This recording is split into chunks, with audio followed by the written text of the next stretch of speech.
আজ নবম শ্রেণীর শিক্ষার্থী বন্ধুদের জন্য পারুল প্রকাশনের টার্গেট থেকে বাংলার একটা গুরুত্বপূর্ণ স্কুলের প্রশ্নপত্র শেয়ার করছি। এর আগেও কিন্তু তোমাদের 11টি গুরুত্বপূর্ণ স্কুলের প্রশ্নপত্র শেয়ার করা আছে, যারা এখনও দেখুনি প্লে লিস্টে গিয়ে দেখে নাও। এটা হলে কিন্তু তোমাদের 12 নম্বর হবে। এছাড়াও কিন্তু বিভিন্ন সংস্থা দ্বারা পরিচালিত প্রশ্নপত্রগুলো তোমাদের শেয়ার করা আছে, যারা এখনও দেখুনি প্লে লিস্টে গিয়ে দেখে নাও। তোমাদের সেকেন্ড ইউনিট টেস্টের যে সংস্থা দ্বারা পরিচালিত প্রশ্নপত্রগুলো দেওয়া ছিল, সেগুলোও কিন্তু একাধিক স্কুলে হুবহু কমন এসেছিল।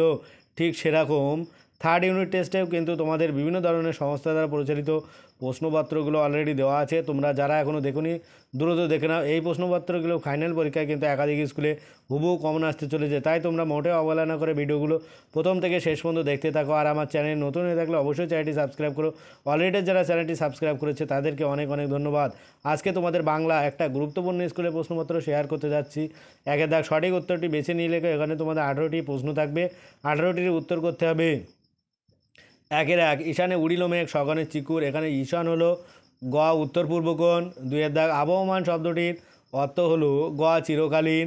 তিনের দাগ শোভনকে বাড়িতে ঢুকতে প্রথম বাধা দেন ক নায়েব মশাই। তারপরে চারের দাগ চন্দ্রনাথ 525 নিচে পেলে স্কুলে ফেলের সংখ্যা দাঁড়াবে খ 10। তারপরে পাঁচের দাগ আত্মনির্ভরশীল নয় এমন একটি ভাষা হলো খ বাংলা। ছয়ের দাগ শকুন্তলার পালক পিতার নাম হলো খ মহর্ষি কর্ণ। আর সাতের দাগ কার্শিয়াংয়ের উচ্চতা খ 4864 ফুট। আটের দাগ ম্যানিফিকো শব্দের অর্থ হলো গ চমকপ্রদ। নয়ের দাগ শঙ্কুর জন্মদিন ছিল ঘ 16 জুন। আর 10এর দাগ নস্যাস্ত্র প্রয়োগ করলে তা কার্যকর থাকে খ 33 ঘন্টা।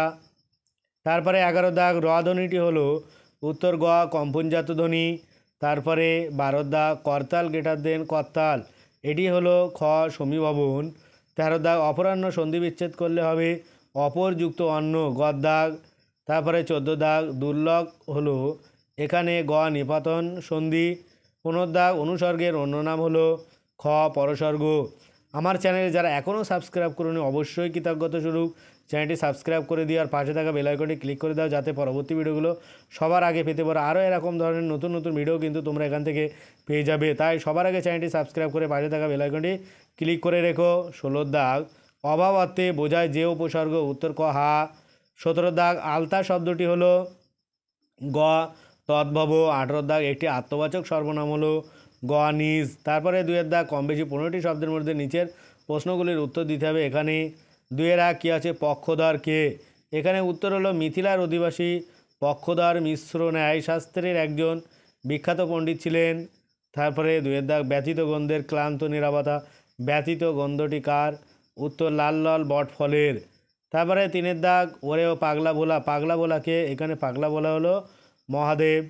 4 দাগ বক্তৃতা দেওয়ার সময় সুকুমার কার উদ্ধৃতি বেশি ব্যবহার করেছিলেন, উত্তর রবীন্দ্রনাথ ঠাকুরের। 5 দাগ সোভিয়েত দম্পতি সম্পর্কে স্বামীজির ধারণা কী ছিল, তারা ভারতবর্ষের মানুষদের ঘৃণা করে না। আর 6 দাগ হিমালয় দর্শন প্রবন্ধটি কার লেখা, উত্তর হলো বেগম রোকেয়া। তারপরে 7 দাগ ধীবর সম্পর্কে রাজার আদেশ কী ছিল, এখানে রাজার আদেশ ছিল যে আংটির সমমূল্যের পারিতোষিক তাকে প্রদান করা হবে। 8 দাগ নিউটন যে এত বছর বেঁচে আছে, নিউটনকে, নিউটন হলো প্রফেসর শঙ্কুর পোষা একটা বিড়াল।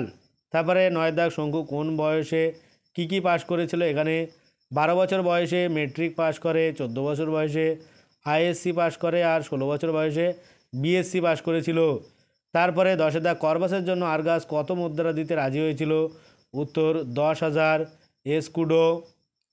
এখনও যারা চ্যানেলটি সাবস্ক্রাইব করুন অবশ্যই কৃতজ্ঞতা স্বরূপ চ্যানেলটি সাবস্ক্রাইব করে পাশে থাকা বেল আইকনটি ক্লিক করে দিও, যাতে পরবর্তী ভিডিওগুলো সবার আগে পেতে পারো। আরও এরকম ধরনের নতুন নতুন ভিডিও কিন্তু তোমরা পেয়ে যাবে। আর কয়েকদিন পরে কিন্তু তোমাদের ফাইনাল পরীক্ষা, সেই জন্য তোমরা প্রশ্নগুলো ভালো করে দেখো মনোযোগ সহকারে, আর এগুলো বেশি বেশি করে প্র্যাকটিস করো। এছাড়া বিভিন্ন সংস্থা দ্বারা পরিচালিত প্রশ্নপত্রগুলো তোমরা সঠিকভাবে যদি প্র্যাকটিস করে যাও তাহলে নিঃসন্দেহে তোমরা খুব ভালো রেজাল্ট করবে। তারপরে আসবো 2-11 দাগ অঘোষ ধ্বনি কাকে বলে, উদাহরণ দাও।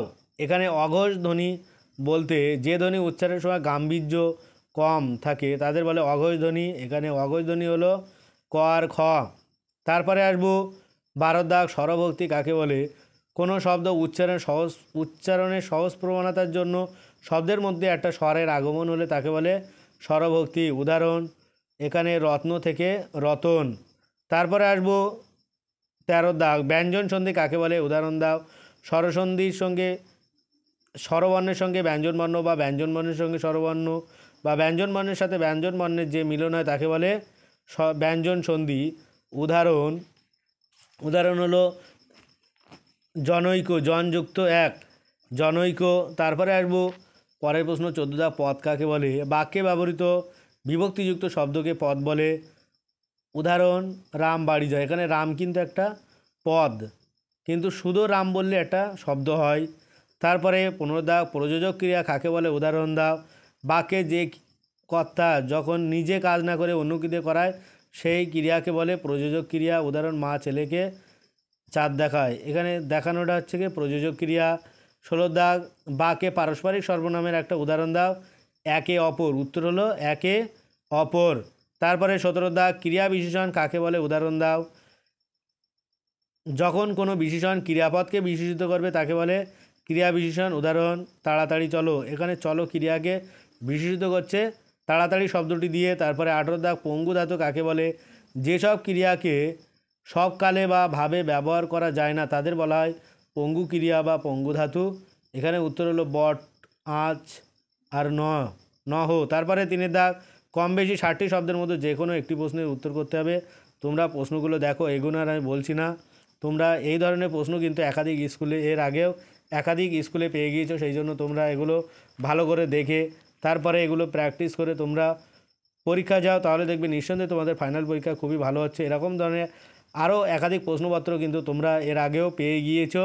4 দাগে কী বলছে, 3 নম্বরে একটি প্রশ্নের উত্তর করতে হবে। 5 দাগেও সেম একই, 6 দাগেও সেম একই, 7 দাগে একই, 3 নম্বরে একটি প্রশ্নের উত্তর করতে হবে। 8 দাগ তোমাদের এখান থেকে 5 নম্বরে একটি প্রশ্নের উত্তর করতে হবে। 9 দাগ, 10, 11 প্রত্যেকটা থেকে দেখো 5 নম্বরে একটি করে প্রশ্ন তোমাদের কিন্তু উত্তর করতে হচ্ছে। তোমরা সেইগুলো ভালো করে দেখো আর বেশি বেশি করে প্র্যাকটিস করো, তাহলে দেখবে নিঃসন্দেহে তোমাদের ফাইনাল পরীক্ষা খুবই ভালো হচ্ছে। 13 দাগ থেকে ভাগ সম্প্রসারণ থাকছে বা ভাবার্থ থাকছে।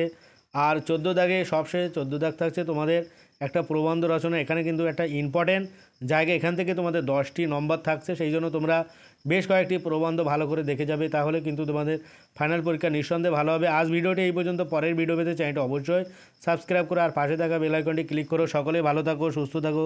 ভিডিওটি শেষ পর্যন্ত দেখার জন্য সবাইকে অনেক অনেক অভিনন্দন।